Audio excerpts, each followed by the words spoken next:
धन्यवाद धन्यवाद धन्यवाद धन्यवाद धन्यवाद धन्यवाद धन्यवाद धन्यवाद धन्यवाद। हालेलुया हालेलुया हालेलुया हालेलुया हालेलुया हालेलुया हालेलुया। हे त्रिएक परमेश्वर, कोटि कोटि धन्यवाद करते हैं। आपने हमें बहुत सी विपदाओं, परेशानी, दुखों, बीमारियों से बचा के रखा, स्वस्थ रखा। इसलिए हम तेरे भजनालय में तेरी महिमा करने के लिए इकट्ठे हुए हैं, क्योंकि हम जानते हैं परमेश्वर अंत का दिन बहुत निकट आने वाला है। व्यक्ति तो नहीं जानता, ना ही स्वर्गदूत, ना ही पिता, ना ही पुत्र, वरन पिता को छोड़ कोई नहीं जानता। फिर भी हम जानते हैं परमेश्वर, ये जो थपथपाट है, ये चारों तरफ बेमौसम जो चीजें चल रही हैं, धरती डोल रही है, ज्वालामुखी फूट रहे हैं, पहाड़ धसक रहे हैं और सुनामियां चल रही हैं। एक देश दूसरे देश के ऊपर हमला करने के लिए तैयार बैठा है। सेहत पनाह बढ़ाई जा रही है, घर मकान बनते चले जा रहे हैं, शादी ब्याह होते चले जा रहे हैं, लोग लीला कीड़ा में पड़े हुए हैं, लोलुपता में, आकर्षण में पड़े हुए हैं। तब परमेश्वर तू अपने भजनालय में लाकर हमको वैसी गूढ़ भेदों की बातें बताता है परमेश्वर, जिसका असर अगर हमने अपने जीवन में प्राप्त कर लिया तो हमारा जीवन अनंत काल के लिए सुरक्षित हो जाएगा। मैं अपनी प्राण, देह और आत्मा को आपके हाथ में सौंपता हूँ। और ओ पवित्र आत्मा, जब प्रकाशित वाक्य का भेद आपके द्वारा खुलने जाता है, मेरा शरीर कोई काम ना कर सके, मेरी बुद्धि और ज्ञान को छीण करता हूँ, आपकी आत्मिक बुद्धि को चाहता हूँ परमेश्वर। मेरी जुबान को और मेरे शरीर को नियंत्रण में रख। तेरा धन्यवाद करते हुए परमेश्वर, मैं तेरे पीछे पीछे चलने वाला हूँ। जो कुछ यहाँ बोया जाए परमेश्वर, वो स्वर्ग लोक में बटोरा जाए। यीशु के त्रिएक नाम से परमेश्वर, अपने पास्टर, उसके परिवार, उसके कुनबे को, यहाँ बैठे हर एक जन के लिए तुझसे प्रार्थना करता हूँ कि हमारा जीवन पृथ्वी का जीवन नहीं, वरन अनंत काल का स्वर्ग लोक का जीवन हो। यीशु के त्रिएक नाम से विनती मांगता, सुनो ग्रहण कर। आमीन और आमीन और आमीन। थोड़ा सा मेरे लिए कष्ट उठाएंगे और खड़े हो जाएंगे, क्योंकि जिस किताब को आज मैं जिस पे बोलने जा रहा हूं वो साधारण किताब नहीं, और इसका आपको एहसास हो जाएगा। प्रकाशित वाक्य 1 निकाल लें, उसका 1 से 3 तक हम सब साथ साथ ऊंची आवाज में पढ़ें। प्रकाशित वाक्य 1 से 3 तक यहां लिखा है। सबसे आखिरी किताब है, उसका पहला अध्याय। निकल गई। यीशु मसीह का प्रकाशित वाक्य, जो उसे परमेश्वर ने इसलिए दिया कि अपने दासों को वे बातें जिनका शीघ्र होना अवश्य है दिखाए, और उससे स्वर्गदूत को भेजकर उसके द्वारा अपने दास यूहन्ना को बताया, जिसने परमेश्वर के वचन और यीशु मसीह की गवाही, अर्थात जो कुछ उसने देखा था उसकी गवाही दी। धन्य है जो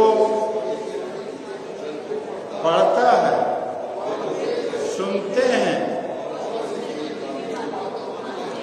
और इसी की आखिरी किताब 22वां अध्याय निकाल लें अपन, 22वां निकालें, और उसका हम पढ़ेंगे 18 से 1 साथ। और धीरे से पढ़ें, समझदारी से, कि इस किताब का मतलब क्या और इसमें लिखी हुई चीजें क्या है। पढ़ें। मैं हर एक को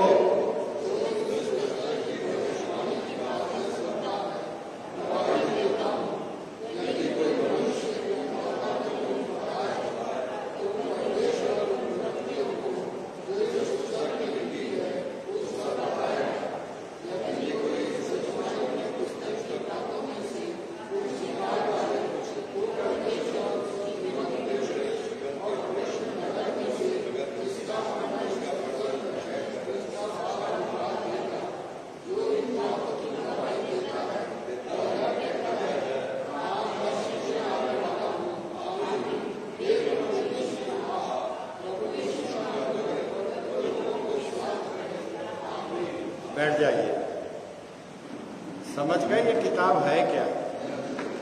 इसमें से जो भी छोटी मोटी चीजें भी निकालेगा तो उसके और उसके घराने पे वो विपत्तियां टूट पड़ेंगी जो इस किताबों में लिखी हुई है। इसलिए लोग प्रकाशित वाक्य नहीं बोलते। तलवार के ऊपर चलना और वचन के ऊपर चलना एक सही है, साधारण बात नहीं होती प्रकाशित वाक्य को बोलना, छेड़ना। धन्यवाद है परमेश्वर का कि उसने मेरी देह, मेरी आत्मा और मेरे प्राण तीनों सुरक्षित रखा है। अभी तक जहां जहां परमेश्वर ने बुलाया है उसका असर होता है। और जो एफबी बुक पे भी देख रहे हैं वो आज इस किताब की गूढ़ता और बातों को जितने अच्छे से समझ लेंगे उनके जीवन में परमेश्वर उतना ही बेहतर काम करेगा। क्योंकि ये ऐसी किताब नहीं है जिसको अपन कुछ भी छेड़छाड़ कर रहे हैं और कुछ भी जो मन में आया इसका जोड़ के उसका घटा के बोल दें। एक एक शब्द, एक एक चीजें इसमें जो लिखी है। अब किस तरीके से, चूंकि समय इतना नहीं है मेरे पास, क्योंकि ये 7 दिन लगातार 8 दिन में बोलता हूँ पाम संडे से, तब वो चीजें क्लियर हो पाती हैं। फिर भी आपको समझाने के लिए सबसे खतरनाक चीज मैंने आज परमेश्वर से घुटने टेक के बेचैन रहा हूं उन्होंने काफी, और मेरे प्रफुल्ल भाई ने भी मदद किया कि ये चीजें कहाँ पर परमेश्वर ने बताई है। आज मैंने काफी याचना प्रार्थना किया परमेश्वर से, और मैं परमेश्वर का धन्यवाद करता हूँ कि परमेश्वर ने अपने गूढ़ भेदों की बातों को आज बहुत सी चीजें नई नई मुझे बताया। पहले भी मैं बोलते रहा हूं, लेकिन आज कुछ ऐसी चीजें मुझे बताया कि मैं खुद भी हैरान और थरथराया हूं। क्योंकि प्रकाशित वाक्य ही एक ऐसी किताब है जो अंत के समय में हमारा फैसला करेगी। जीवन की किताब इसी किताब के द्वारा खुलेगी। ये आज परमेश्वर आपको बताएगा। प्रकाशित वाक्य 6 खोल।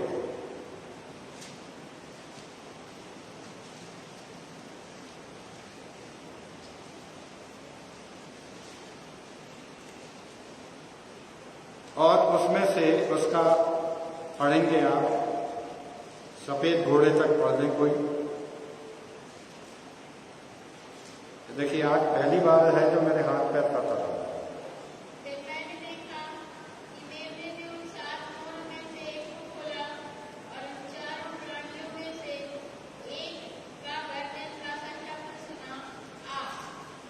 गवर्नमेंट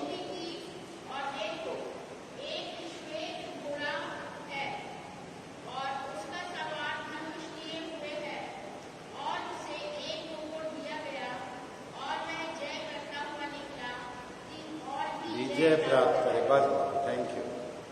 जिनको मालूम है बोलना नहीं। ये श्वेत घोड़ा कौन सा है बताएं? कौन है उसमें बैठा हुआ? बोले, डरे ना। और भी देखो, ये प्रभु यीशु मसीह इसलिए नहीं है कि उसके सबसे ऊपर की 3 लाइन अगर आप पढ़ते हैं, सिर्फ 3 लाइन, तो इसमें स्पष्ट कर दिया है कि वो यीशु मसीह नहीं है। फिर मैंने देखा कि मेमने ने उन 7 मोहरों में से एक को खोला। तो जब मेमना मोहर खोल रहा है तो वो खुद थोड़ी से निकल के आ जाएगा। ये बहुत बड़ी विडंबना और बड़े बड़े थियोलॉजिस्ट में किए हैं। डेनियल राज जैसा आदमी बहका हुआ है इसमें, क्योंकि ये हर किसी के तोड़ समझ नहीं आता। ज्ञान से, बुद्धि से आपको ये चीज प्राप्त नहीं होगी। आज क्लियर हो जाएगा कि ये श्वेत घोड़ा क्या है। इसलिए प्रकाशित वाक्य 13 निकालें और उसका 1 से 8 पढ़ें। आज समझ लीजिएगा, ये बार बार आपके दिमाग में रहना नहीं चाहिए कि श्वेत घोड़ा है तो यीशु मसीह ही आएगा। जिस तरीके से त्रिएक परमेश्वर हमारे लिए है, पिता, पुत्र और पवित्र आत्मा, वैसे ही अजगर यानी शैतान, पशु यानी झूठा मसीह, जो बिल्कुल हूबहू, जो आपके घरों में पोर्ट्रेट लगे हुए ना, हूबहू इसी रूप में आएगा कि आप उसके पीछे दौड़ पड़ो। और फिर तीसरा है झूठा भविष्यवक्ता। यहां पिता, पुत्र और पवित्र आत्मा है। उस दुष्ट ने भी अपने आप के अहंकार के लिए अपने आप को परमेश्वर से बड़ा समझा। और आज ये बाइबल बताएगी, मुझे भी नहीं मालूम था कि वो परमेश्वर से बड़ा अपने को समझता है। आज परमेश्वर ने, जब मैं घुटने टेक के प्रार्थना कर रहा था, मेरा दरवाजा बंद रहता है, और जब ऐसी काम, ये जब परमेश्वर की इन किताबों को मैं पढ़ता हूं तो मैं बहुत डरा हुआ रहता हूं, क्योंकि मेरे शरीर में और मेरी बुद्धि में इतना दम नहीं है कि मैं परमेश्वर का विश्लेषण कर सकूं, परमेश्वर के भावार्थों को बता सकूं, परमेश्वर के अर्थ को समझा सकूं। इसलिए मैंने अपनी प्राण, देह, आत्मा परमेश्वर को सौंप दिया है, क्योंकि बोलने वाला मैं नहीं हूं। इसलिए आप 1 से 8 तक पढ़ें। तब मैंने एक पशु को समुद्र में से निकलते हुए देखा, हाँ, जिसके 10 सिंग और 7 सिंग थे। फिर मैंने क्या देखा? समुद्र में से एक पशु को निकलते देखा, जिसके 10 सिर, 7 सिर, 10 सिंग और उसके सिरों पर 10 राजमुकुट, हाँ, उसके सिरों पर परमेश्वर की निंदा के नाम लिखे हुए थे। हाँ, जो पशु मैंने देखा वह चीते के समान था, और उसके पांव भालू जैसे और मुंह सिंह का सा था। उस अजगर ने अपनी सामर्थ और चलो यहां पे अपन रुकते हैं, यहां पे रुकते हैं, क्योंकि यहां पर एक पशु समुद्र में से निकलते हुए देखा, जिसके 10 सिंग, 7 सिर थे, और इसके सिंगों पर 10 राजमुकुट, और उसके सिरों पर निंदा के नाम लिखे थे। और जो उस पशु में मैंने देखा वह चीते की नाई था, और उसके पांव भालू के से थे, और मुंह सिंह का सा था। और उस अजगर ने अपनी सामर्थ और अपना सिंहासन और बड़ा अधिकार उसे दे दिया। जैसे यहोवा परमेश्वर ने यीशु मसीह को अधिकार दिया, उसी तरीके से इस शैतान ने क्या किया? इस पशु को अपना सिंहासन भी दे दिया, अपनी सामर्थ्य भी दे दिया, अपना नाम भी दे दिया है, अपना अधिकार भी दे दिया है। जिस अधिकार से यीशु मसीह हमारे उद्धार के लिए लहू बहाता है, ये लहू जो परमेश्वर यीशु ने हमारे लिए बहाया, ये भी बहाएगा। ये भी जय प्राप्त करने निकला है। लेकिन जय प्राप्त करने किस पे निकला है, ये आज वचन आपको बताएगा। दानियल की किताब निकाल लें, उसका 7वां अध्याय, उसका 8 और 24-25। दानियल 7 उसका 8 निकाल लें, पढ़ें, मैं उन सींगों को बड़े आराम से पढ़ें। हाँ, मैं उन सींगों को ध्यान से देख रहा था। मैं उन सींगों को ध्यान से देख रहा था। क्या देखा? क्या देखा? कि उनके बीच एक और छोटा सा सींग निकला, हाँ, और उसके बल से उन पहले सींगों में से 3 उखाड़े गए। हाँ, फिर मैंने देखा कि इस सींग में से मनुष्य की सी आंखें और बड़ा बोलने वाला मुंह भी है। क्लियर है? यहाँ पर क्या चीज निकाला है उनने? क्या देखा? किताब में क्या लिखा है? जो 10 सींग है। अच्छा, इसका 24-25 भी पढ़ो, इसका 24-25। उन 10 सींगों का अर्थ यह है ये 10 सींगों का अर्थ ये है, कि उस राज्य में से हाँ, 10 राजा उठेंगे, हाँ, और उनके बाद हाँ, उन पहलों से भिन्न एक और राजा उठेगा, जो 3 राजाओं को गिरा देगा, हाँ, और वह परम प्रधान के विरुद्ध बातें कहेगा, और परम प्रधान के पवित्र लोगों को पीस डालेगा। क्या करेगा? जो जय प्राप्त करने निकला है, धनुष लिए हुए, मुकुट पहने हुए, श्वेत घोड़े पे निकला है, वो किस पे जय प्राप्त करेगा? परम प्रधान के लोगों को पीस डालेगा। और ये 10 राजा की जो बात है, आप देख रहे होंगे, अभी पढ़ रहे होंगे किताबों में और पेपरों में, जहां पर बड़ा स्पष्ट किया गया है कि ये 10 राजा जो हैं, यूरोपियन कंट्री अब एक हो रही है। धीरे धीरे कई देश ये जो 10 का भावार्थ है, अब यहां कई देश, लगभग 30-32 देश एक पैसा, एक मुद्रा चला रहे हैं, यूरो डॉलर। जब मैं और भाई अनिल मार्टिन जी यूरोप गए थे तब हमको पता चला कि वो तो किसी भी देश में जाओ यूरो डॉलर भी चलता है, डॉलर भी चलता है। तब हमको वहां पे पता लगा। तब यहां पर परमेश्वर जो बता रहा है कि ऐसे बहुत से यूरोपियन संगठन एक हो जाएंगे और उनमें से एक राजा निकलेगा। यही है झूठा मसीह। इन्हीं में से एक राजा निकलेगा और उसके बारे में जो लिखा हुआ है कि उसके चारों तरफ 7 पहाड़ियों से घिरा वो शहर रहेगा, जहां से ये झूठा मसीह निकलेगा और परम प्रधान के लोगों को तो पीस डालेगा, मार देगा, परंतु उसके साथ और भी विपत्तियां वो उनको देगा। इसलिए बड़ी गंभीरता से इन चीजों को आपको और मुझको समझना पड़ेगा, क्योंकि आपका और मेरा परमेश्वर आपको और मुझको बहुत सी ऐसी चीजें बता रहा है। जैसे 10 सींग थे, यहां भी वो 10 सींग देख रहा है।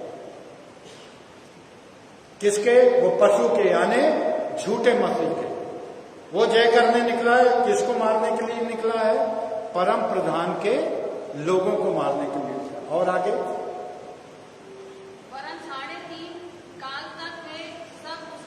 ये बड़े अच्छे से समझ लीजिएगा।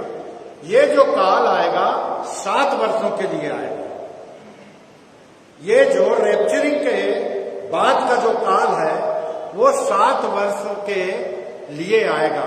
जो जमीन पे लोग रह जाएंगे, क्या कह रहा है कि ये 7 वर्षों में 3.5 साल क्या कर दिया है? क्या लिखा है बाइबल में? 3.5 साल तक वे सब उसके वश में कर दिए जाएंगे। 3.5 साल तक वो, यानी हम सारे लोग जो यहाँ रह गए, अगर हम उठा लिए गए, परमेश्वर का धन्यवाद। अगर धोखे से रह गए, और क्यों रह जाएंगे आज बाइबल आपको बता देगी। अपने आप में सोचते हैं कि हम 40 दिन का उपवास रख रहे हैं, बहुत अच्छी है, उन्नति के लिए, कलीसिया के उन्नति के लिए, उसके प्रकाशन के लिए, उसके आदर्श के लिए अपने आप को करना है। लेकिन परमेश्वर की नजर में अगर आप यशायाह 54 घर पे जाके पढ़ना, तो वो लिखता है कि तुम्हारे उपवास का कोई मतलब नहीं, यहां तक कि मैं तुम्हारी प्रार्थना भी नहीं सुनता। जाओ। क्यों? क्योंकि ना तुम विधवाओं का न्याय कर रहे हो, ना ही तुम भूखों को खाना खिला रहे हो, ना कैदियों की सुधि ले रहे हो, ना ही भिखारियों के लिए कुछ कर रहे हो। किसके लिए कर रहे हो? हम उन्हीं के लिए करते हैं जो हमारे अपने लोग हैं। हम उनके लिए नहीं करना चाहते जिनको नीड है, जिनकी जरूरत है। और ऐसा नहीं करने के कारण हमारे सामने जो है हमारी प्रार्थना रुक जाती है। अब वो समय नहीं है कि हमको लगे कि सब कुछ हमारे हिसाब से चलेगा। जब तक ये किताबें नहीं खुली तब तक तो चलेगा, लेकिन जब ये किताबें खुल रही हैं और वचन बोल रहा है कि 3.5 साल तक पूरे की पूरा क्या कर देगा? 25 में क्या लिखा है? क्या कर दिए जाएंगे उसके? फिर उसके आगे क्या लिखा है? परंतु तब न्याय बैठेंगे। हैं? परंतु तब न्याय बैठेंगे। फिर न्याय बैठेंगे और उसका सब सत्यानाश कर देंगे, वो एक अलग बात है। लेकिन ये बस में किसके कर दिया जाएगा? झूठे मसीह के। शैतान नहीं आया, शैतान 1000 साल के लिए आएगा, आप चिंता मत करो, बीच में शैतान को मत लाओ। शैतान ने झूठा मसीह भेज दिया, झूठा भविष्यवक्ता भेज दिया। बहुत से लोग आजकल भविष्यवाणियां कर रहे हैं दुनिया भर की। सन 2012 से खत्म हो जाएगी पृथ्वी, 21 में खत्म हो जाएगी, फलाने में खत्म हो जाएगी। बड़े बड़े भविष्यवक्ता जो हैं उठपटांग भविष्यवाणियां कर रहे हैं। क्यों? उनको डॉलर की खनक आ रही है, पाउंड से मिल रहे हैं, यूरो डॉलर मिल रहे हैं, तो वो कुछ भी बोल रहे हैं। वो हमारे इस पास्टर की तरह 40 दिन एक एक गली कूचे में कहां से घुस के, कौन से गड्ढे से, कौन से इससे निकल के जाके आप लोगों के लिए प्रार्थना कर रहा है। ये वो लोग नहीं है। ये टाई पहने हुए, संसार का ज्ञान, बढ़िया इंग्लिश, ये वो सीख के खड़े हो गए और कुछ भी भविष्यवाणियां कर रहे हैं। 99.9% भविष्यवाणियां आप देखेंगे गलत हो रही है। What is the reason? क्योंकि परमेश्वर बोलता मेरे ज्ञान के नहीं होने से मेरी प्रजा नाश हो रही है, मर रही है, क्योंकि उसके चरवाहे खुद गुनाहगार हैं। बड़ी बड़ी कलीसियां, हजारों हजार लोग हैं उनके, लाखों लोग फॉलोवर हैं, कुछ भी बोले जा रहे हैं। बढ़िया लैपटॉप ले लिए हैं या एक बढ़िया स्क्रीन में अपनी बताते जा रहे हैं, एक से एक फोटो निकाल के। ये हमारे बाप दादाओं ने देखा है कुरूप कैसा होगा, करूप कैसा होगा। हमारे बाप दादाओं ने देखा यीशु मसीह कैसा होगा, शोल्डर तक बाल, हाथ में कभी बकरी पकड़ा दिया, कभी बच्चा पकड़ा दिया, कभी उड़ने वाले स्वर्गदूत बना दिया, मजाक बना दिया। रोमियो 1:23 में लिखा है कि तुमने अविनाशी परमेश्वर को नासमान मनुष्यों, चौपायों और रेंगने वाले जंतुओं के स्वरूप में बदल दिया। अब यहां पर ये जो झूठा मसीह आया वो इसी रूप में आएगा ब्रदर, जो आपके घर में टंगी है फोटो। चाहे वो लास्ट सफर कर लो, कुछ भी। क्यों? क्योंकि बाइबल बार बार आपको बताती है कि मेरे वचन को लिखो। निर्गमन में पढ़ लेना, व्यवस्था विवरण 6 में पढ़ लेना, 16 में पढ़ लेना, 11 में पढ़ लेना, निर्गमन 11 में पढ़ लेना, घर में बैठ के जाओ। परमेश्वर बोलता उठते बैठते चलते फिरते मेरी चिन्हानी के लिए तेरे हाथ में तू लिखे रहना कि तेरे माथे पे ये एक चिन्ह ठहरे। दरवाजे पे, किवाड़ों पे, उठते बैठते आपके घरों पे परमेश्वर के वचन होना चाहिए, क्योंकि उसने अपने बड़े नाम से ज्यादा आदर किसको दिया है? वचन को दिया। अब इसी का 9 का 27 पढ़े दानियल का, और गंभीरता से सुने। 9 का 27।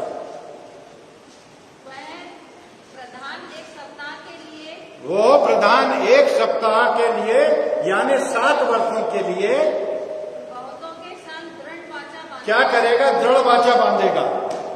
1 सप्ताह का मतलब है 7 वर्षों के लिए आप और मेरे से क्या करेगा? दृढ़ वाचा बांधेगा। और फिर क्या लिखा है? आगे पढ़ो। परंतु आधे ही सप्ताह बीतने के बाद वो मुकर जाएगा। क्या लिखा? पढ़ दीजिए पहले। वह मेल बलि और अन्न बलि को बंद करेगा। हाँ। और तंबूरे पर उजाड़ने वाली वस्तुएं दिखाई देने लगेंगी। ये जो आज हमारे जो कंगूरे हैं, यूरोप के बड़े बड़े चर्च, लंबे लंबे 20-20 मंजिल, 25 मंजिल बड़े बड़े चर्च, उनके कंगूरों के ऊपर जहां आपका क्रॉस दिखाई देता है, उस कंगूरे पर उजाड़ने वाली घृणित वस्तुएं दिखाई देने लगेंगी। वो चर्च से चालू करेगा, वो बाहर से कहीं से नहीं करेगा। शुरुआत भजनालय से करेगा। और ये वचन में लिखा है, मैं नहीं बोल रहा, उसकी शुरुआत ही भजनालय से। आप और मेरे ऊपर ही है।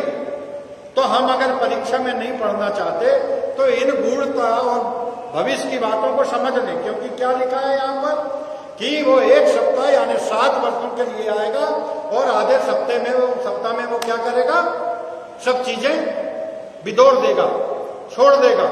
क्यों? क्योंकि ये 3.5 साल आपके ऊपर, मेरे ऊपर, अगर जो पृथ्वी पे रह जाए, हम तो जाएंगे, ये विश्वास करें, हम जाएंगे। बात करते हमारे में परिवर्तन आना जरूरी है। अगर हमारे जीवन में परिवर्तन नहीं आ रहा, वही छिछोरापन, वही गंदी बातें, वही बातें जो संसार की है, उसके हिसाब से हम जो दिखाने की कोशिश करते हैं, उससे कोई फायदा होने वाला नहीं। आपको दीनहीन होना पड़ेगा। आपके व्यवहार में नम्रता, अच्छे कपड़े पहनिए, खूबसूरत दिखिए, आप परमेश्वर के राजदूत हैं। बढ़िया से बढ़िया जो परमेश्वर ने दिया है वो सब दिखाने के लिए कीजिएगा। लेकिन इस शरीर के अंदर नम्रता, दीनता, मृदुता, मेल मिलाप, भाईचारा, माता पिता की आज्ञा मानना और परमेश्वर के प्रति ईमानदार रहना, उसके पीछे चलना। तब हमारे जीवन में ये चीजें इन 3.5 साल से परमेश्वर हमको बचाएगा, नहीं तो बचने वाले हम नहीं हैं। इसी का अगर अपन आगे पढ़ेंगे, यही जो प्रकाशित वाक्य 1 का क्या कहां तक पढ़े थे आपने? 13 का 3 तक, अभी 4 से पढ़ दीजिएगा, 8 तक पढ़ा था। तभी समझ आएगा आपको कि शैतान कौन है, पशु कौन है, भविष्यवक्ता कौन है, और फिर आपको यीशु मसीह भी दिखाऊंगा। नहीं भाभी, हाँ 13 का मैंने उसके सिरों पर से एक ऐसा घाव लगा देखा, हाँ मानो वह मरने पर है, हाँ फिर उसका प्राण घातक घाव अच्छा हो गया। यानी एक ऐसा जो व्यक्ति मरने पर था, ये नीरो के बारे में कहा जाता है, लेकिन मैं इतिहास में नहीं जाना चाहता, इसके आगे पढ़ दें। और सारी पृथ्वी पर के लोग उस पशु के पीछे पीछे जब देखेंगे कि किसी का प्राण घातक जो मरने पे था वो व्यक्ति अब जीवित हो गया है, तो वो पशु यानी झूठा मसीहा जो स्वर्ग से आग भी गिरा देगा, उसको यहां तक कि मुर्दों को जीवित करने का भी शैतान ने अधिकार दे दिया है। उस अधिकार का वो उपयोग कर रहा है, और वो जो व्यक्ति मरने वाला था, ये झूठा भविष्यवक्ता जो मरने वाला था, उसका घाव ठीक हो गया है और वो जीवित हो गया है। तो लोग उस पशु के पीछे पीछे यानी झूठे भविष्यवक्ता के पीछे पीछे क्या करते हुए चले? अचंभा करते हुए। ये आश्चर्य कर्म की किताब है भैया, आश्चर्यजनक किताब है। अचंभा करते हुए चल पड़ेंगे। अरे इसने तो जिंदा कर दिया। जैसे यीशु मसीह ने जब लाजर को जिंदा किया तो लोग टूट पड़े, अंधों को आग दिया, कोढ़िन को काया दिया, लंगड़ों को पैर दिया, लूलों को हाथ सही कर दिया, लकवे मारने वाले को चला दिया हटिया उठा के। तो लोगों ने जब परमेश्वर, यहां तो आश्चर्य कर्म की बात है ना, तो 2 आश्चर्य कर्म है। एक जो परमेश्वर यीशु मसीह ने सत्य के कारण किया, पवित्रता के कारण किया, प्रेम के कारण किया, बलिदान के कारण किया, अपनेपन के कारण किया, भाईचारे के कारण किया। ऐसा परमेश्वर आप और मुझको आगाह कर रहा है कि आने वाला समय सबसे बुरा होने वाला है। इसलिए बहक मत जाना, क्योंकि बहुत से भविष्यवक्ता उठ खड़े होंगे और हमारे ही घर में इस तरीके से आएंगे जैसे समुद्र में छुपी हुई चट्टान रहती है और किसी को मालूम नहीं रहता, लेकिन अगर आदमी कहीं डाई मार ले तो खत्म ही हो जाएगा या पूरा शरीर फट जाएगा। इसलिए प्रियो, यहां पर अचंभे की बात है। फिर आगे और पढ़ रहे हैं। लोगों ने अजगर की पूजा की, हाँ, उसने पशु को अधिकार दे दिया था। क्या दे दिया था? अजगर की पूजा की, यानी शैतान की लोग पूजा करने लगेंगे, क्योंकि सारा अधिकार उसने झूठे मसीह को यानी पशु को दे दिया। और यह कहकर पशु की पूजा की, हाँ, इस पशु के समान कौन है? और इस पशु के, क्योंकि जब चमत्कार देखेंगे और वो यीशु मसीह के रूप में हूबहू आएगा जो आपके घर में पोर्ट्रेट लगे। अरे भाइयों, हजारों हजार साल पहले यीशु मसीह आया, किस रूप में आया, किस रूप में नहीं आया, कुछ वैज्ञानिकों ने, कुछ अच्छे आर्टिस्टों ने एक फोटो बना दिया, जैसे मोनालिसा की फोटो बना दिया कि वो दुनिया की सबसे अच्छी मुस्कुराहट वाली महिला थी। हमने देखे कि मोनालिसा की खूबसूरती क्या थी या होंठ कैसे हंसते थे। इसी तरीके से हमने यीशु मसीह को नहीं देखा है। यीशु मसीह ज्योति है, यीशु मसीह धधकती आग है, यीशु मसीह अधम अग्नि में रहने वाला है, यीशु मसीह स्वर्ग के सिंहासन पे बैठा है। ऐसा ज्योतिर्मय परमेश्वर, उसको हमने क्या कर दिया है? फोटो में ला दिया। ये बाइबल में सब्जेक्ट अलग है। ये बाइबल में 25 से 27 जगह ऐसी जगह लिखी है जहां पे कि हम को परमेश्वर आगाह करता है कि मूर्ति पूजा सबसे घिनौनी चीज है। इसलिए आप परमेश्वर के दीवारों पे वचन लिखें, दरवाजे के वचन के सामने वचन लिखें। अपने घर का लिखते ना अपन, जीसस इज, क्या लिखते हैं अपन घर के सामने कि वो हमारा हेड है, घर का मुखिया है, हेड ऑफ द हाउस लिखते ना, ऐसा लिखो ना। क्या जरूरत है इसकी फोटो लगाने की? बाप दादाओं की लगा नहीं रहा, उसकी लगा रहे। कितनी पीढ़ी के लोगों की लगाएंगे? माता पिता भाई बहन दादा दादी नाना नानी, बस। जब खुद का ही अगर अभी मैं 4 पीढ़ी के पिताजी का नाम ही पूछूं आपसे कि दादाजी के पिताजी और उनके पिताजी और उनके पिताजी का क्या नाम है, कोई भी नहीं बता पाएगा। तो जब ये चीजें हमारे सामने सांसारिक ज्ञान के हिसाब से भी क्षीण है, तो हम क्यों फोटो को देख रहे हैं? जो ज्योति है वो ज्योति को लो ना। वो बोलता है कि मेरा मुख का प्रकाश, क्या बोलते हैं अपन, पास्टर साहब भी बोलते हैं ना कि तेरे मुख का प्रकाश हम पर चमके, हमारे मुख पे चमके। क्या चमक रहा? अब वो फोटो लगा दी, बच्चा छोटा सा 2-3 महीने का, 4 महीने का, तो आप भी बच्चे हो जाते, तुतला के बोलोगे ईतू पापा ईतू पापा ईतू पापा। अरे वारे मसीह, यीशु पापा दिख रहा दीवार पर टंगा हुआ। एक तरफ परमेश्वर बोलता है, मुंह है बोल नहीं सकती, नाक है सुन नहीं सकती, आंख है देख नहीं सकती, गला है चिल्ला नहीं सकती, पेट है खा नहीं सकती, हाथ है छू नहीं सकती, पैर है चल नहीं सकती। जैसे उसको बनाने वाले ने बना दिया, जैसे वो जड़ है ऐसे उनके बनाने वाले भी, तो हम भी तो जड़ हो गए। काली मोती के मंगलसूत्र पहन लेंगे, तिलक टिकली बिंदी लगा लेंगे। आप नहीं करते हैं, बहुत अच्छी बात है। इस कलिसिया में आपका चरवा बहुत मजबूत है, तो आप लोग मजबूत हो गए, लेकिन दूसरी जगह जाके देखो तो यहां परमेश्वर को आप दीवारों में मत ढूंढो, वो हमारे हृदय में है। बोलता तुम्हारा शरीर मेरा मंदिर है, मैं उसमें वास करूंगा, चलूंगा फिरूंगा, खाऊंगा फिरूंगा। तो इसको क्यों नहीं आप मंदिर बना रहे? बड़े बड़े अच्छे घरानों में देखा मैंने, बढ़िया एक ऐसा जैसे मंदिर रहता है ना, उस तरीके से उन्होंने बना के रख दिया। नाई की दुकान बना दिया यीशु मसीह को यार। पहले नाई की दुकान में बहुत सारी फोटो होती थी। यही हाल आज हमारा है मसीहों का, जो हमको यहां पर चेता रहा है। तब हम 12 पढ़े दानियल का, एक एक चीज परमेश्वर आज आपको समझाना चाहता है। उसका 12 का 10 से 12 पढ़े। हाँ, दानियल 12 उसका 10 से 12। हाँ, बहुत से लोग जो हैं आज इस वचन को सुन के अपने आप को निर्मल और स्वच्छ करेंगे और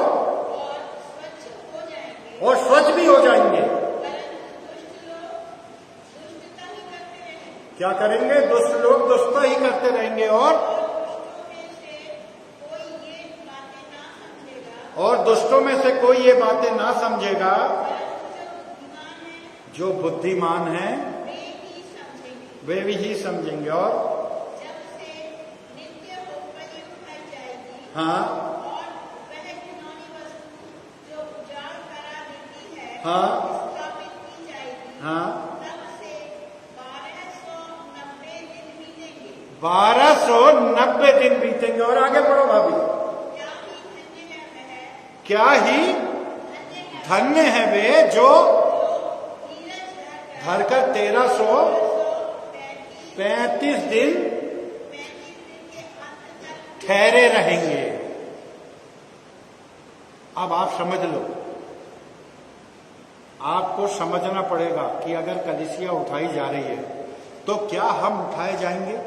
जो चरित्र आज हमारा है, जो स्वभाव आज हमारा है, जो सोच आज हमारी है, जो उठना बैठना हमारा है, जो धीरता की आत्मा हमारे अंदर है, जो स्वार्थ की आत्मा हमारे अंदर है, जो निंदा और जलन की आत्मा हमारे अंदर है, जो व्यभिचार की आत्मा हमारे अंदर है, जो जलन और कपट की भावना हमारे अंदर है, जो विश्वासघात की आत्मा हमारे अंदर है, जो धीरता की आत्मा हमारे अंदर है, जो कृतज्ञता की आत्मा हमारे अंदर है, जो माता पिता की आज्ञा ना मानने की हमारे में है, अपवित्रता हमारे अंदर है, क्या हम जा पाएंगे?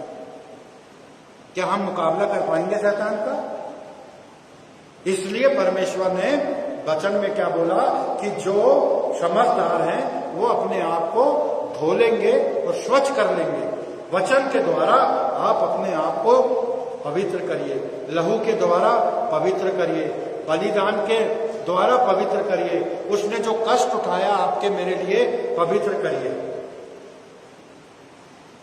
रोमी शासन में जब एक कोड़ा पड़ता था तो मालूम है क्या होता था?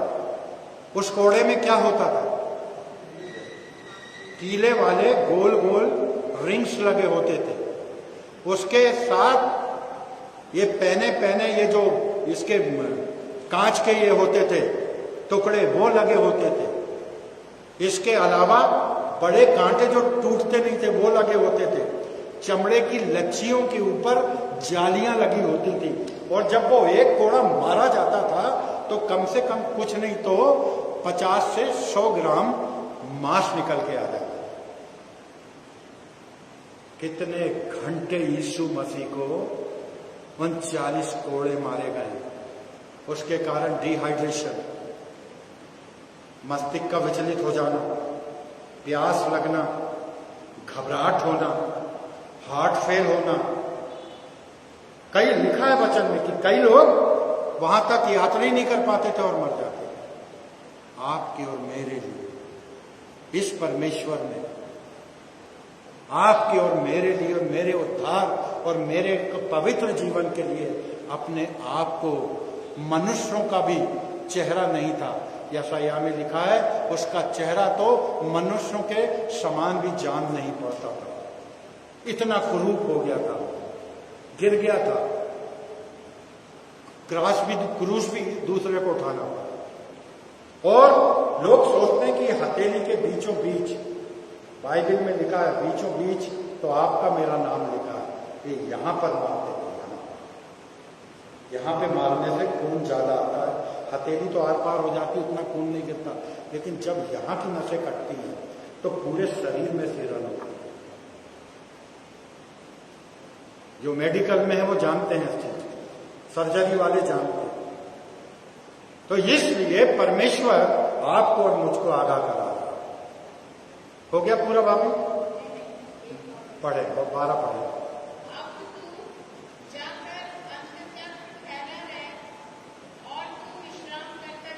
हाँ, और उन दिनों के अंत में तू अपने निज भाग पर खड़ा होगा। विश्राम करना यानी हम मर भी गए। आज ये वचन हमने सुन लिया, अगर हम मर भी गए तो हम विश्राम काल में जाएंगे, हम शुक्लोक में रहेंगे। धर्मी मरता नहीं वरन सोता है। धर्मी लोग मरते नहीं हैं वरन विश्राम करते हैं, इसलिए यहां और स्पष्ट किया है। और जो धीरज रखेगा वो विश्राम करके निज भाग यानी अनंत काल का जीवन तुरंत भूखी जाएगी। परम प्रधान का शब्द और ललकार की आवाज आएगी और एक क्षण में मुर्दे अविनाशी दशा में उठा लिए जाएंगे और हवा में जाके परमेश्वर यीशु के पास बदल जाएंगे। हालेलुया! क्या ये ललकार की आवाज हमारे कानों में गूंज रही है? क्या उसके आने की थपथपाहट हमारे कानों में गूंज रही है?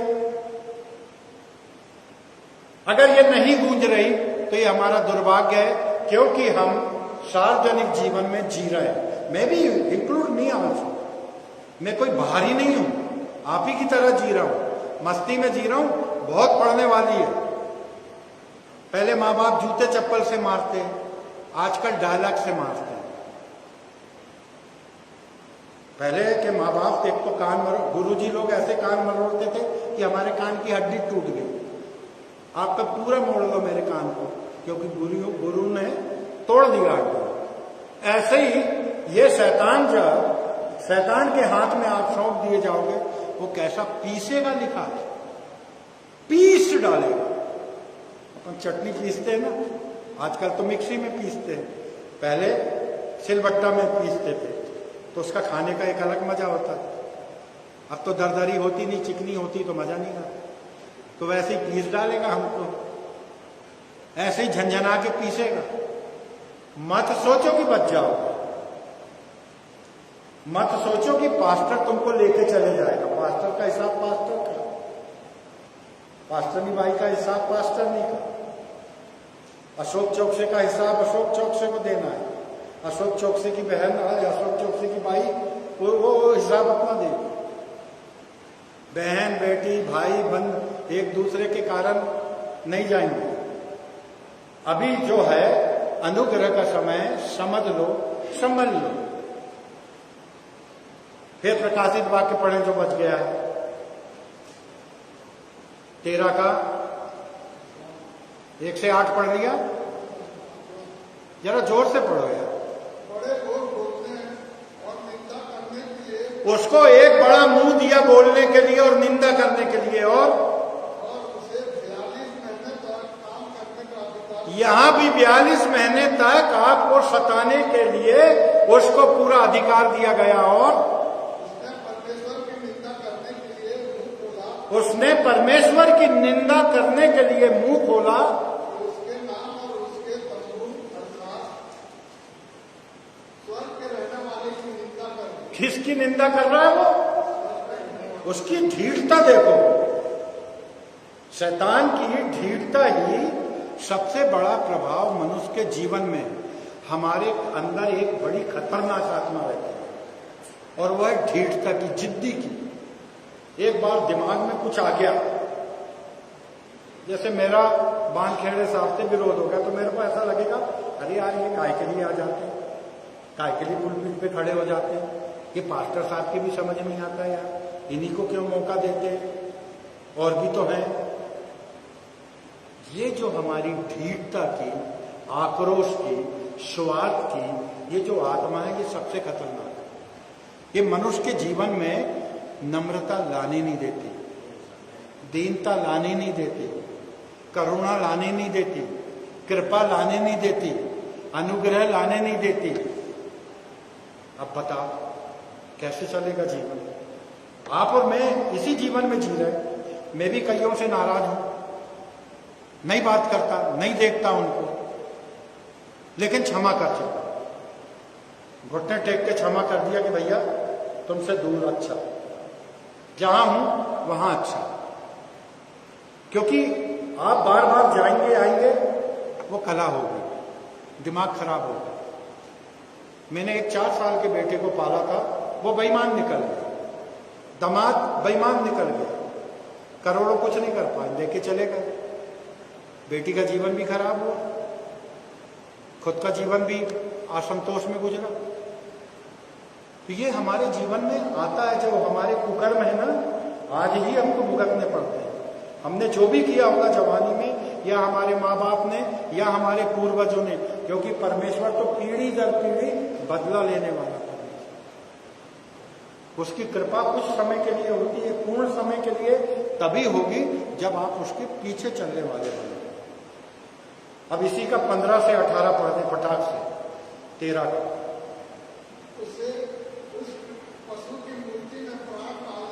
यानी इस पशु की मूर्ति में प्राण डालने का अधिकार दिया गया। और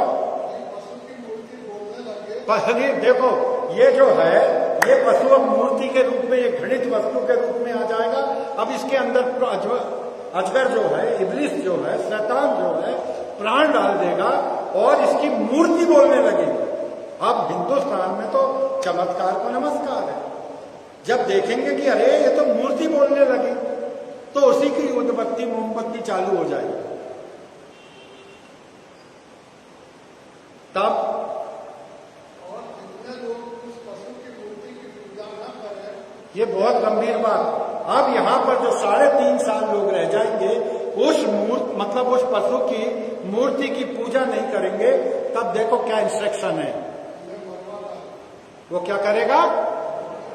मरवा डालेगा। और आगे पढ़े,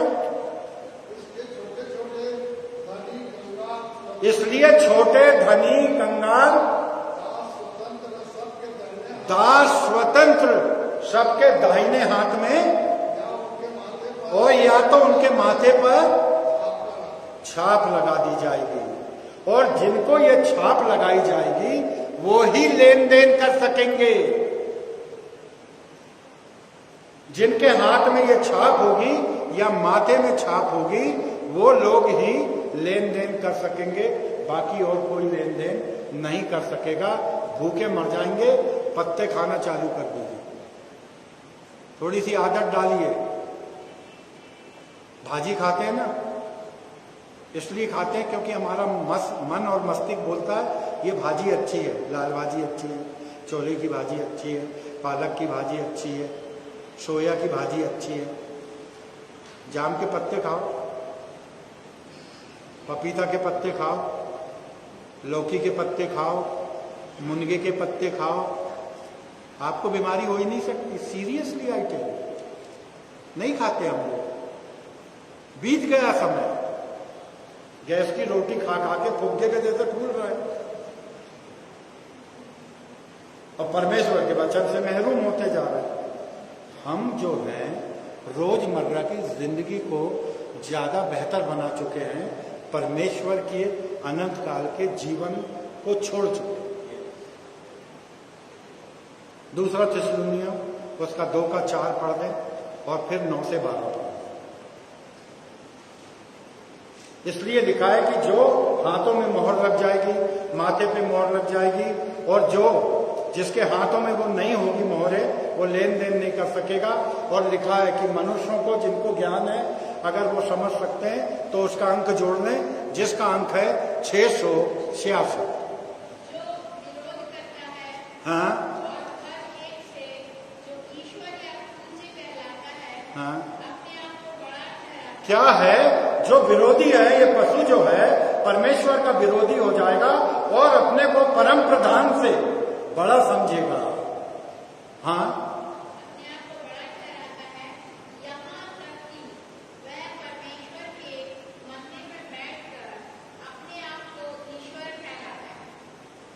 है ना, ये जो झूठा मसीह है वो अपने आप को परम प्रधान से ऊंचा, और यहां तक कि ये जो परमेश्वर के भजनालय हैं इन पे बैठ जाएगा और अपने आप को उसकी मूर्तियां बोलेंगी, वो खुद बोलेगा। भविष्यवाणियां आएंगी, जैसे पहले भविष्यवाणी होती थी ना, कोई दिखता था क्या? नहीं दिखता था, भविष्यवाणी हो जाती थी, देखो ये मेरा पुत्र है। तो ऐसी ही भविष्यवाणी होंगी। और हमारे जीवन में ये जो परेशानियां हैं यही है, क्योंकि वो परम प्रधान यानी ईश्वर के बराबर नहीं, उससे बढ़कर अपने आप को समझेगा। अब इसी का 9 से 12 पढ़ना।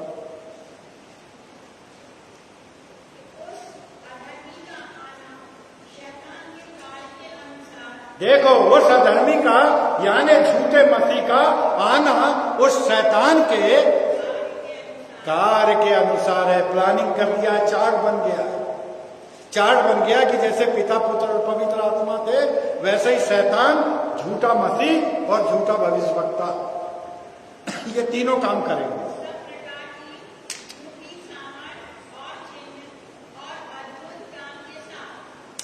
सारे झूठे चिन्ह और अद्भुत काम करेगा, अद्भुत काम करेगा। मुर्दों में जान डाल देगा, अंधों को आंख दे देगा, सेम करेगा वो।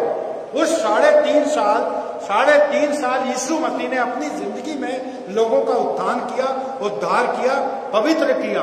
और ये शैतान की औलाद भी 3.5 साल तक यीशु मसीह के जिस काल को आप याद करते हैं, अपन जब याद करते हैं तो अपन बोलते हैं 3.5 साल तक यीशु मसीह ने प्रचार कार्य किया। ये भी सेम चीज को दोहराया। इट्स ट्रू, वेरी ट्रू, क्योंकि बाइबल कह रहा है, मैं नहीं कह रहा, इसमें लिखा वचन कह रहा है। फिर से पढ़ दे भाभी एक बार जोर से। हाँ, माइक दे दो भाभी को। हाँ, झूठी सामर्थ और चिन्ह साथ, और आगे, और नाश होने वालों के लिए अधर्म के अधर्म और सब प्रकार के धोखे के साथ होगा। हाँ, क्योंकि उन्होंने सत्य से प्रेम नहीं किया। क्योंकि जो लोग यहाँ रह जाएंगे उन्होंने सत्य से प्रेम नहीं किया, और जिससे उनका उद्धार होगा। जिससे उनका उद्धार होना है, आपका और मेरा। एक बात, एक आप बात को समझो, उद्धार किस कारण होगा? अगर आपको सत्य को नहीं समझोगे तो ये अधर्म के चिन्हों और ये काल में आप फंस जाओगे। दो जगह वैकेंसी है इस समय, दो जगह वैकेंसी है। एक, यीशु मसीह की सेना में आप भर्ती होते हैं या नहीं होते। आपको सेकंड कमिंग में स्वर्गलोक उसके साथ जाना है या नहीं जाना है। और एक, पृथ्वी के लिए शैतान जो है वो आपसे पूरा काम करा, हर वो काम जो धोखे, स्वार्थ, कलिष्ठता, घृणित कार्य, इनके द्वारा, ये चिन्ह जो हैं इनके द्वारा वो उनकी सेना में भर्ती होता है। बायोडाटा आपको भेजना है कि आप कैसे हैं। वैकेंसी चालू है। एक छोटी सी स्लिप में पागल हूं, कभी कभी बाबा बोलता है तो कुछ भी अंडमंड देता है। मैं ऐसा एक स्लिप ऐसा लेके लिख दिया, मेरा बायोडाटा लिख दिया कि मैं इतने गलत काम करके अब तेरे पीछे आया हूं, अभी भी मुझ में कुछ कमी है, फिर भी जब तेरे सिंहासन के पास अगर तू मुझे लाता है या मुझे इस कलीसिया के द्वारा उठा लिया जाता है, रैप्चरिंग में उठा लेता है, तो उसके पहले मैं जितना हो सकता है अपने आप को संभालने की कोशिश करूंगा। इसलिए पिछले दिनों हम दोनों भाई बात कर रहे थे, बाबा अब जिंदगी के इस दौर पे अपन आ गए हैं कि सिर्फ अपने को परमेश्वर को छोड़ कोई काम ही नहीं करना। दे दो, अपने लोगों को दे दो, जिम्मेदारियां बांट दो, परमेश्वर के काम का बीड़ा उठा के चलो।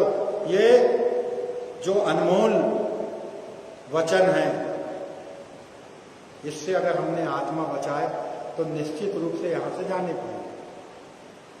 और सुन लिए, बोल लिए और पीछे नहीं चले तो लटक जाए। हो गया भाभी?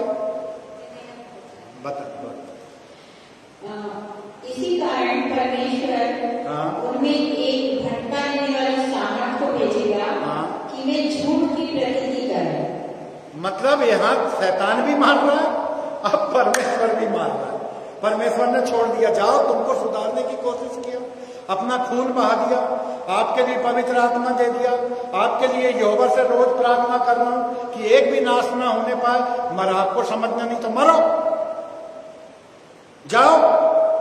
हाँ, ताकि जितने लोग सत्य की प्रतीति नहीं करते वरन अधर्म से प्रसन्न होते हैं, वे सब दंड पाए। क्या होगा? जो अधर्म से प्रसन्न होते हैं, संसार से प्रसन्न होते हैं, संसार की आकर्षण से प्रसन्न होते हैं, वो क्या करेंगे? दंड पाएंगे। अब सोचो परमेश्वर का दंड क्या होगा? छोड़ देगा। यही तो सबसे बड़ा दंड है।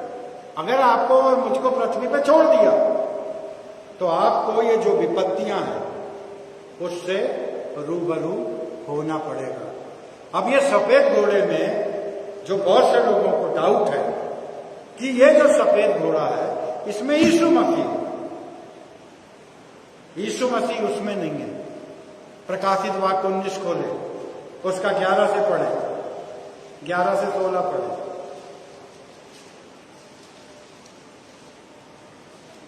हाँ,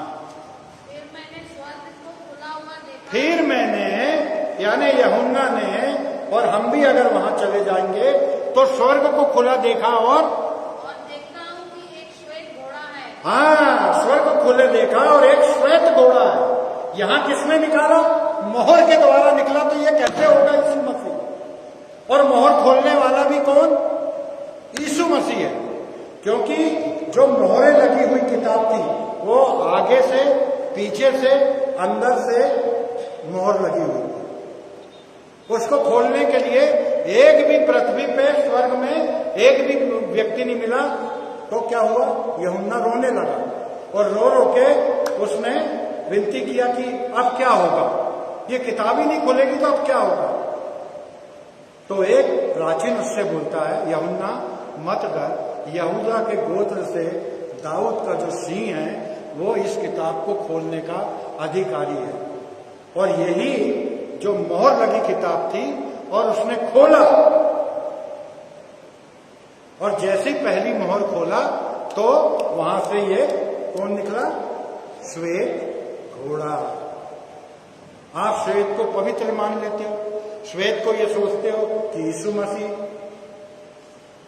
ना, यीशु मसीह यहां से कि मैंने देखा स्वर्ग का द्वार खुल गया, हाँ, और एक श्वेत घोड़ा और उस पर एक सवार है, और उस पर एक सवार है, जो विश्वास योग्य हाँ, और सत्य कहलाता है। क्या है वो, विश्वास योग और सत्य कहलाता है। उसके बाद से बारे में परिभाषित किया है चीजों को, यहां पर नहीं किया है। यहां पे बोला है कि धनुष लिया, एक मुकुट पहना हुआ है और दंड लिया है और सफेद घोड़े पे निकल पड़ा जय प्राप्त करने। तो वो जय प्राप्त करने के लिए उन पे निकलेगा जो यहां पर हमारे लोग छूट जाएंगे। हाँ, तब और वह धर्म के साथ न्याय और युद्ध करता है। हाँ, वो धर्म के साथ न्याय और युद्ध करता है। उसकी आंखें आग की ज्वाला है। उसकी आंखें आग की ज्वाला है। उस खटियाल को जो घोड़े पे बैठा उसकी आंखों के बारे में लिखा है क्या कुछ? और आगे, और उसके सिर पर बहुत से राजमुकुट और उसके सिर पे बहुत से राजमुकुट है। यहां तो एक ही था। और उस पर एक नाम लिखा है, और उस पर एक नाम लिखा है, जिसे उसको छोड़ और कोई नहीं जिसे परमेश्वर को छोड़ कोई नहीं देख सकता, न जान सकता, न पढ़ सकता। और वह लहू छिड़का हुआ वस्त्र पहने। वो क्या पहना हुआ है? लहू छिड़का हुआ। सुन लो कलीसिया, वो लहू छिड़का हुआ वस्त्र पहना। वहां श्वेत वस्त्र, श्वेत घोड़ा, और यहां पर श्वेत वस्त्र है, लेकिन पूरा खून से, स्तफान, पतरस, यूहन्ना, जो उसके चेले और जो उसके लोग, जैसे गारा ने मार दिया स्टेन्सग्राम को, उसके बच्चों को, उनके लहू वो नन को छुरा भोग दिया। अभी एक नन के साथ और बदतमीजी की गई, उसको ट्रेन से उतार के बाहर फेंक दिया गया। इनके खून के दाग जो हैं परमेश्वर के वस्त्र पे हैं। तब और उसका नाम परमेश्वर का वचन है। क्या है? उसका नाम परमेश्वर का वचन, यानी सेकंड कमिंग का यीशु मसीह इस रूप में आएगा। वेरी क्लियर, ये परमेश्वर का वचन और ये पवित्र शास्त्र जो हाथ में है वो आपको और मुझको बता रहा है कि ये यीशु मसीह सेकंड कमिंग की समय। अभी पढ़ो और चीजें मिलेंगी। स्वर्ग की सेना उसके पीछे पीछे हो लेगी, जिसकी संख्या बहुत बड़ी होगी, और श्वेत घोड़ों पर सवार और श्वेत और शुद्ध मलमल पहने हुए हाँ। उसके पीछे पीछे है। हाँ, जाति जाति को मारने के लिए उसके मुंह से एक चोखी तलवार निकलेगी। हाँ, वह लोहे का राजदंड। आज भी ये जो वचन है जाति जाति के लोगों के ऊपर इतना भयंकर काम करता है, लोग विद्रोह कर उठते हैं, लोग लड़ने मरने को तैयार हो जाते हैं। कहीं भी यीशु मसीह का प्रचार करके देख लो, आज की तारीख में जो कर रहे हैं बेचारे अपनी जान जोखिम में डाल के बैठे, जैसे हमारा पास्टर जान जोखिम डाल के बैठा। क्या हो कुछ कह नहीं सकते, लेकिन दिलेरी है, परमेश्वर है। जब वो हमारे सामने है तो हमारा विरोधी कौन हो सकता है? ये जोखिम उठाना भी परमेश्वर की कृपा और उसका साहस है। हालेलुया। हाँ, तो उन पर राज्य करेगा और सर्वशक्तिमान परमेश्वर के भयानक प्रकोप की जलजलाहट की मदिरा में दाग रौंदेगा। हाँ, उसके वस्त्र और जान पर यह नाम लिखा है। उसके वस्त्र और जान पे क्या नाम लिखा है? राजाओं का राजाओं का राजा और प्रभुओं का प्रभु, इसका 20 भी पढ़ दो। हो गया ये कंप्लीट? अब 20 पढ़ दो। वह पशु हाँ। और उसके साथ वह झूठा भविष्यद्वक्ता पकड़ा देखिए, गया।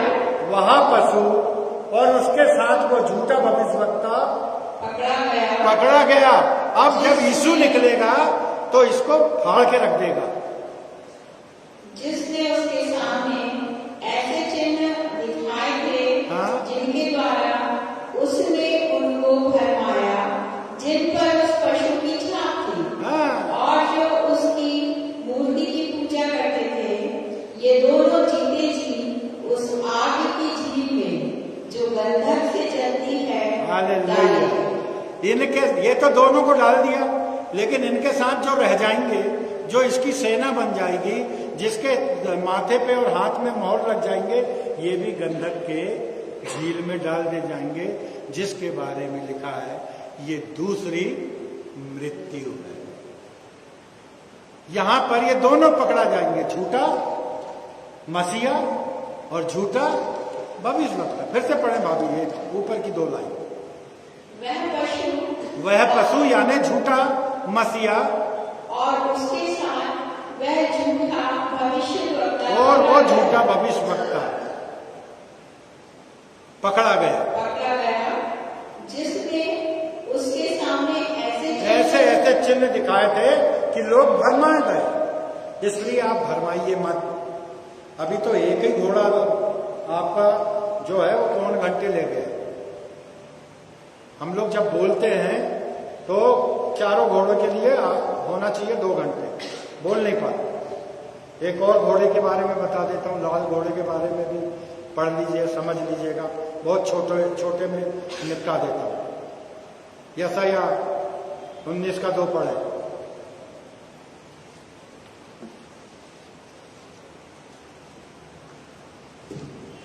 यशायाह 19:2।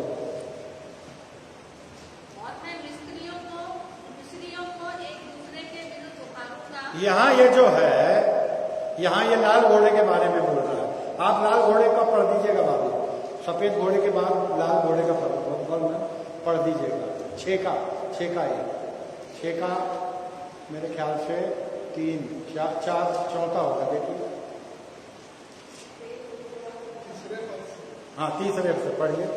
दूसरी मोहर खोली, हाँ। तो मैंने दूसरे प्राणी को यह कहते सुना, हाँ। फिर एक और घोड़ा निकला, और एक और घोड़ा निकला, जो लाल रंग का था। वो लाल रंग का था। उसके सवार को हाँ। वह अधिकार दिया गया कि पृथ्वी पर से मेल उठा ले। हाँ, ताकि हाँ, पढ़िए। ताकि लोग एक दूसरे का वध करें यानी मार डालें एक दूसरे को, और उसे एक बड़ी तलवार मिले। बस। परमेश्वर लूका में बोलता है कि मैं यहां मेल मिलाप के लिए नहीं आया हूं, आग लगाने आया हूं। और आज के बाद सास बहू दोनों एक दूसरे को, बाप बेटे में ठप ठप, माँ बेटी में फटफट, रिश्तेदारों में किच किच कच कच, सब चल रहा है। क्यों?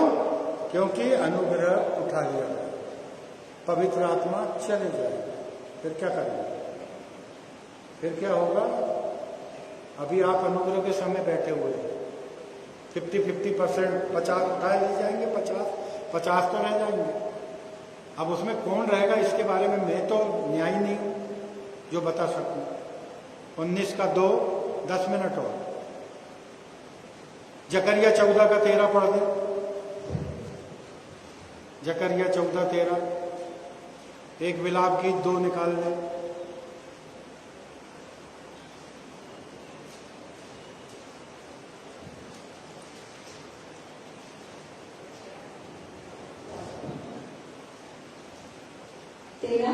हाँ, 13 का नहीं, 14 का 13। और उस समय ये होगा कि 14 का कौन सा? 14 का 13। 14 का 13। उस समय यहोवा की ओर से उनमें बड़ी घबराहट बैठी थी, और वे एक दूसरे के हाथ को पकड़ेंगे और एक दूसरे पर अपने अपने हाथ उठाएंगे। प्रचार, उसने अपने शत्रु बनकर धनुष चढ़ाया और बैरी बनकर दाहिने हाथ बढ़ाया हुआ है, और जितने देखने में मन भावने थे उन सबको उसने घात किया। सिय्योन की पुत्री के तंबू पर उसने आग की नाई अपनी जलजलाहट भड़का दी। ये जो लाल घोड़ा है, लाल काय का प्रतीक है? खतरे का, डेंजर। बहुत छोटी 3 आयतें ही बता रहा हूं। ये यहां से मेल मिलाप उठा लेगा। क्या इस घोड़े को क्या वरदान दिया गया है? कि तू पृथ्वी पे से मेल मिलाप उठा ले। भाई का भाई दुश्मन, परिवार का दुश्मन, खानदान की दुश्मन, ये चलेगा। एक दूसरे पे लोग हाथ उठाएंगे, कोई मर्यादा नहीं रहेगी। आज अपने बच्चों को ज्यादा कुछ बोल दो तो डर लगता है कहीं अब बदतमीजी करके अपना इंसल्ट ना करे।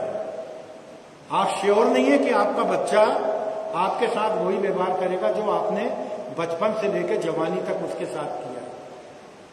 क्या रिएक्ट करेगा, क्या रिटर्न करेगा, वी डोंट नो, हम बिल्कुल नहीं जानते।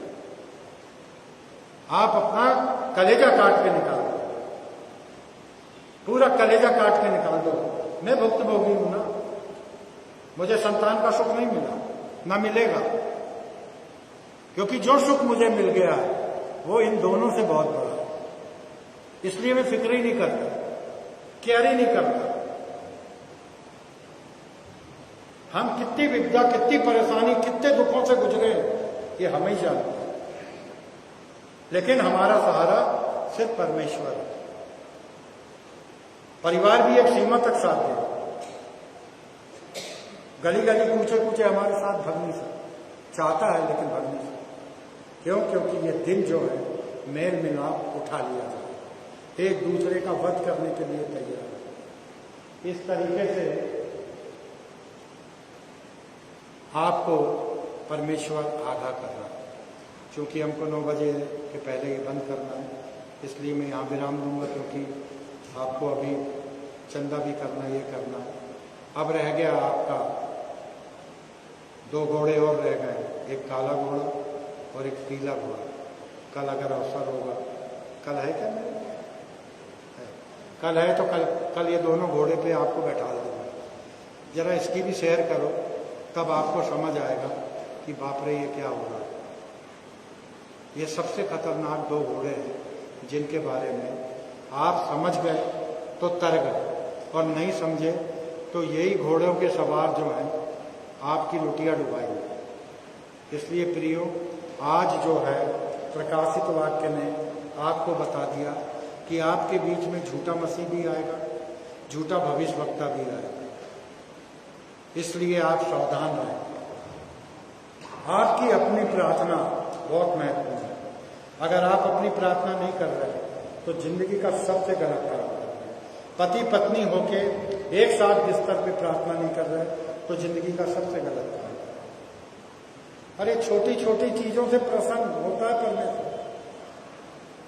जैसे एक स्त्री है, करोड़पति हो, मगर उसका पति उसको कांच की चूड़ी लाके दे देगा ना तो खुश हो जाएगा। उसको कॉटन की साड़ी लाके दे देगा कि मैं कलकत्ता गया था, मेरे को बहुत अच्छी लगी कॉटन की साड़ी, वो खुश हो जाएगा। उसी तरीके से यीशु मसीह आपके ऊपर बहुत बंधन बांध के नहीं रखा है। उसने छुटकारे की छाप दे दिया, स्वतंत्रता की छाप दे दिया, अनंत काल की छाप दे दिया। वो तो छोटी छोटी बातों में खुश रहता है। सिर्फ एक ही, आपकी व्यक्तिगत प्रार्थना, आपकी फैमिली प्रेयर, आपके हस्बैंड वाइफ की प्रेयर। आप देखिए आपके घराने पे क्या कमाल का काम होता है। लेकिन हम यहां से जाएंगे फिर उसी रूटीन में हो जाएंगे। टाइम होना चाहिए हर चीज का, समय का टाइम एकदम से बिल्कुल कि भैया इतने बजे हमारा घर पे खाना होगा और सबको बैठना चाहे दुनिया इधर। आप देखिए आपके घराने पे कैसी ये आशीषें उतरती हैं। कोई बात की घटी कमी नहीं होगी आपके घर में। बात होते आपका शरीर जो आपका नहीं है। आप परमेश्वर को समर्पित करें, परमेश्वर को दे दें, तो निश्चित रूप से जीवित परमेश्वर आप पर अपना काम करेगा। परमेश्वर को महिमा मिले। धन्यवाद। और सिस्टर, आपका मन संभालिए। और मैं आप सबके लिए प्रार्थना करता हूँ, पास्टर परिवार के लिए, कि जीवन में आपको सब कुछ भला ही भला हो। अगर आपने अपने जीवन में परिवर्तन ला लिया है तो भला ही होगा, फिर कभी आपका नुकसान नहीं हो सकता। ठीक है। आज कितने लोगों को समझ आया? कितने लोग जाके घर में प्रार्थना करेंगे? कितने लोग पति पत्नी प्रार्थना करेंगे? ऐसा नहीं, ऐसा हाथ नहीं, अच्छे से हाथ उठा। पति पत्नी का साथ में प्रार्थना जरूरी है। जय मसीह।